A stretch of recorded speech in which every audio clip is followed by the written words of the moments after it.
صينية فراخ بالخضار بتتبيلة لذيذة جدا، لازم تجربوها. للتتبيلة هحتاج 6 فصوص توم، قرون شطة لو حبينا سبايسي، شوية ملح عشان تسيل الفرن. وهجيب ليمونة قضالية واحدة كبيرة حلوة كده، اخد البشرة بتاعها كله والعصير. عود روزماري يفضل ان هو يكون اخضر، بفرمه الاول بالسكينة قبل ما احطه في التتبيلة. زعتر اخضر او فريش. هظبط الملح واحط شوية توابل هكتبها تحت، واهم حاجة معلقة كبيرة من العسل و3 معالق من زيت الزيتون. هقلب كل ده في بعض كويس، واخد نص التتبيله احطها في الطبق اللي هتبل فيه الفراخ، وازود لها بس نص معلقه كركم عشان اللون. استخدموا قطع الفراخ اللي تحبوها، انا بحب الفخاد بتتبل بسرعه ومش بتاخد وقت في التسويه.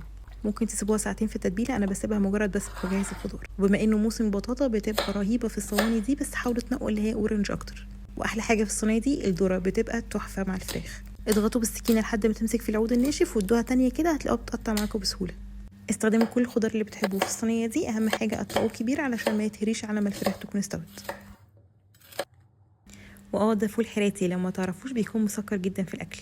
بجهز الخضار كله في الصينيه وانزل عليهم بباقي التتبيله واقلبهم في بعض كويس. برجع الفراخ على وش الخضار، بغطيها بالفويل وادخلها الفرن على اعلى درجه حراره، تحتاج من 30 ل 40 دقيقه.